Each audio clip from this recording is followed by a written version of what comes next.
The dust has settled on the Leaf season, and the dust has settled on Brendan Shanahan's time here in Toronto. And so I thought, okay, he's getting a lot of crap right now, and I get it.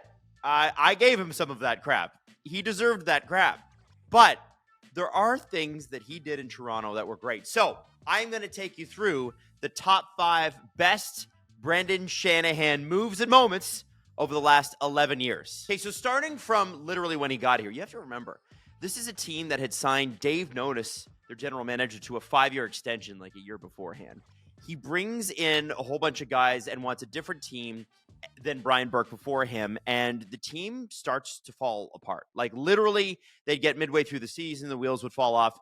They wouldn't win a game again. They keep missing the playoffs. So Shanny's mandate is to just get in and look at things and figure out where the Leafs were and why things keep going off of a cliff. If anybody ever remembers the 18-wheeler off the cliff thing, then you know what I'm talking about. He changed the culture almost immediately, and he did it in a really weird way that I think a lot of people forget. At the time, it was pretty clear that the players had stopped listening to Randy Carlyle, and they wanted him out, and the media wanted him out, and the fans wanted him out. Randy Carlyle had won a cup less than 10 years before that with the Anaheim Ducks, so he was a pretty good coach. And Brendan didn't want the players running the show. He could already sense that things were a little bit off in the Leafs dressing room for whatever reason. So what did he do? He extended Randy Carlyle. Just 1 year.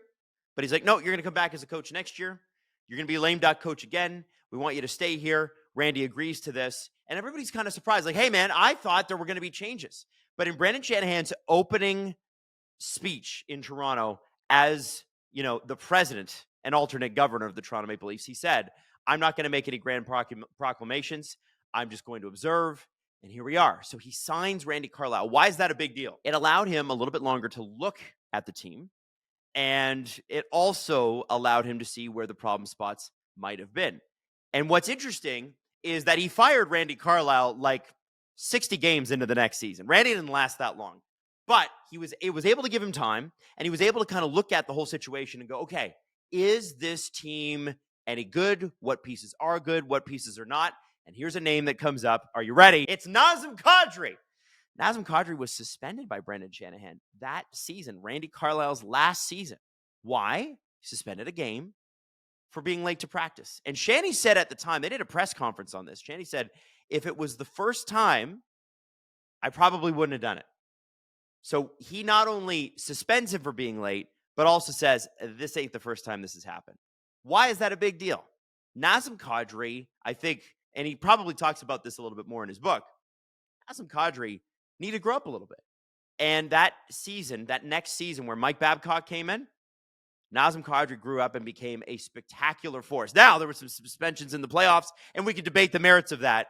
But Brendan Shanahan was able to take guys like Nazem Kadri and take things like our team culture and change it and make it better and expect more of yourself and that sort of thing. So for that, I give him major marks the second he walked through the door. Number 2, William Nylander, Mitch Marner, Austin Matthews. You can have high picks, but you need to hit on them. Plenty of teams don't. And with William Nylander, it's actually one of the more interesting ones. Nikolai Ehlers and William Nylander were ranked somewhat the same. And when it came to pick 8, still being available, the Leafs were probably pretty thrilled. They ended up going with William Nylander. But the rumor is that some of their scouting staff were not a big fan of William Nylander in the way that they were fans of other guys who were perhaps bigger and musclier and grumblier and whatever. Shanahan said, no, we're going Willie. And so he got up there. Obviously, they draft William Nylander. The rest is history. Then, next year, who do they have? Mitch Marner, homegrown kid, available. They got the right scouting staff in place now. And, of course, it's a slam dunk. And that has worked out very, very well, obviously. And then the next year, he plans to tank. He signs the biggest head coach in the league, Mike Babcock, says, Mike, we're going to be bad. And we're going to get this kid, Austin Matthews. And Mike's like, okay, I don't know if I'm into this. And they put together one of the best. This is such cope, but you got to bear with me on this. One of the best last place seasons of all time. They had like 68 points. That's really good. Really, really good. You look at last place teams now, they've got like 42. So it was a competitive year that year. Toronto still managed to tank. They win the lottery. They get Matthews. If it was not for Brendan Shanahan, planning these picks, making the right ones, we don't see those three players together. And you can tell me all day about how they haven't come together in the playoffs, and I will agree with you. But let's be honest, this was an organization that was just dying to make the playoffs. Now our bar has been raised. We're dying to make the Eastern Conference final. We're dying to make the Stanley Cup final. People are losing their jobs because we're not making it out of the second round. That is a bar raised, and that is directly due to the changes Brendan Shanahan started making 10 years ago. Now, one of the trades I think that Shanny should get the most credit for is one that people really don't mention all that much. It's the Dion Phaneuf to Ottawa trade. Now, the trade looks like this. You ready? Dion Phaneuf, Matt Fratton, Casey Bailey, Ryan Rupert, and Cody Donaghy to the Ottawa Senators for Jared Cowan, Colin Greening, Milan Mahalik, Tobias Lindberg, and a 2017 second-round pick. Now, the Leafs didn't really get... I mean, Jared Cowan played games for the Leafs. Colin Greening played games for the Leafs. Milan Mahalik was very much at the end of his career, but he played a couple of games under Babcock. I remember Tobias Lindberg. I watched him play for the Marlies, man. He was like one of their higher-ranked prospects for a bit and didn't really pan out. And also their system was kind of bad at the time. But this trade is enormous. They traded Dion Phaneuf, who at that time was making about 10% of the Leafs' total cap every year. He was making $7 million. The team's salary cap was $71.4 million. So just about 10% of the cap to a number one defenseman who very clearly was not a number one defenseman anymore. He was very clearly lacking the mobility that the NHL now required because the game kind of shifted under his feet in his mid-20s. Dion Phaneuf came in with Calgary, trucking guys. He was bigger than you. He was meaner than you. But as the game got a little smaller and a little faster in the 2010s, it started to pass him by, and it started to pass him by quickly. So the Leafs devised a plan. Let's put Dion in places where Dion can succeed and make him look good and get somebody interested in taking this cap hit off our hands. And sure enough, they did in the Ottawa Senators. Dion Phaneuf obviously went on to playoff runs with the Ottawa Senators, so I don't think they hate that trade. They were also able to trade him to the Los Angeles Kings a couple of years later, right around the same date. But getting out from under the Dion Phaneuf contract was such a big deal. Now, there's a notable mention here. It's not in my top five, but the David Clarkson trade also was a stroke of genius. Maybe we can do more on that later, but that was absolutely brilliant. Nathan Horton, David Clarkson. David Clarkson's contract's insured. Nathan Horton's isn't. Leafs can afford to pay Nathan Horton. Blue Jackets need a guy in their lineup if they're going to have somebody making that kind of money. It was perfect. Mwah. And they got out from under that deal as well. Not perfect in the sense that there wasn't ramifications. Like the Dion Phaneuf trade truly was like, here's the salary. We're fine with keeping these guys, and they'll be off the team soon anyway, and they were. David Clarkson trade, obviously there's a little bit of, man, we still have to carry Nathan Horton, and we're in LTIR or whatever. The Leafs didn't care. And they made the playoffs sooner than I think that they thought that they were. Now, another thing Brendan Shanahan should be pretty pumped about, and you should too, is he is the reason you're wearing the jersey that you're wearing right now. For the 100-year celebration, the Toronto Maple Leafs changed up their jersey. That's 16-17. That was their 100-year celebration. And they changed the logo on the crest. Before that, it was the same logo that had been around since the late 60s, early 70s when Harold Ballard had instituted it. And it was very minimalist, and it was fine.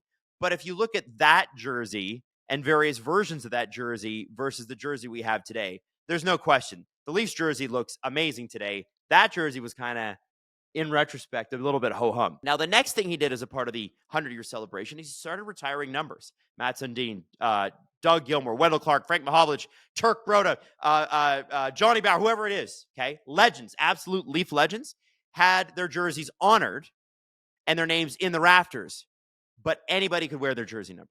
Anybody. And that seemed a little bit antiquated. There was something, the Leafs had a policy before that they didn't want to eliminate jersey numbers to pick from, so we're not going to retire jerseys, and I know that irked some of the Leafs alumni. So what do? They not only retire numbers like 13, 93, the list goes on, right? But they unveil a whole statue of legends in front of the arena. Now, that's a really great tourist attraction even now. So even in the summertime, you'll see people taking pictures next to it. But it is also a homage to the history that the Leafs had, some of the great players they've had, and I think it gives current players something to aspire to. It's a really nice monument.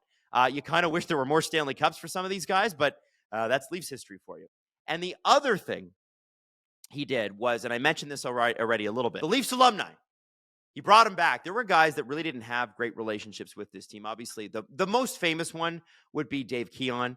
Matt Sundin didn't have even the best relationship with the team, or he was very quiet about it. If you remember, even during the 100-year celebration, Matt wasn't there to accept the honor. They put Thomas Carberlet on the ice. That was kind of weird, right? Sometimes people leave the Leafs and they have sort of a bad exit. And it doesn't have to do with the fans most of the time. Most of the time, it's how ownership or management treated them, which is really a shame, right? Dave Keon's one of those guys. I think Matt's was put under an unbelievable amount of pressure to waive his no-trade clause, and Leaf fans were mad at him for years for not doing it. But what they did was they said, no, you guys have an honored part of our history. A lot of you are still alive, and we want to make sure that we honor you. And they did. And they did it well. A lot of those guys were still alive, which is a big deal because a lot of them have sadly passed since. That window, it was right there. So that 16-17 season where they honored the team's history while the new guys, the William Nylanders, the Austin Matthews, the Mitch Marners are still kids. I mean, come on. That was really, really great stuff. And then the last one goes back to respectability. Hiring Lou Lamoriello, hiring Kyle Dubas. You could throw Mark Hunter in there too. But I would say that bringing these guys on board, Lou being the veteran general manager of record, the general manager of the awards like named after this man. He's been in the game forever. He was the guy that drafted Brendan Shanahan, right? Lou Lamoriello came to Toronto to be the general manager to fix things. And that meant silly things like, well, you got to get your hair cut and your face shaved and all that stuff. So there was no facial hair allowed for the first few years that these guys were playing here. But what it did was it instilled a culture of we have expectations on ourselves. Forget what the fans think. Forget what the media thinks. Inside this dressing room, this is who we are, and this is how we're going to play. And was it perfect? No, it was not perfect. But Lou Lamoriello and then Kyle Dubas after him, for all of their follies and bad contracts and bad trades, and we've gone through them a million times, did a lot of good things. A lot of good things. Specifically, I'm thinking Lou Lamoriello going out and getting Freddie Anderson. Kyle Dubas and Mike Babcock and Brendan Shanahan went and sold John Tavares on coming to Toronto over teams that were perennial Stanley Cup favorites, kind of like the San Jose Sharks, the Dallas Stars. Like, there were some really, really good teams that really, really wanted John Tavares, and the Leafs got him. Now, did the mix end up working? No. But again, it comes back to what do we expect from our team, right? At that point, we were like, hey, could you just make the playoffs, please?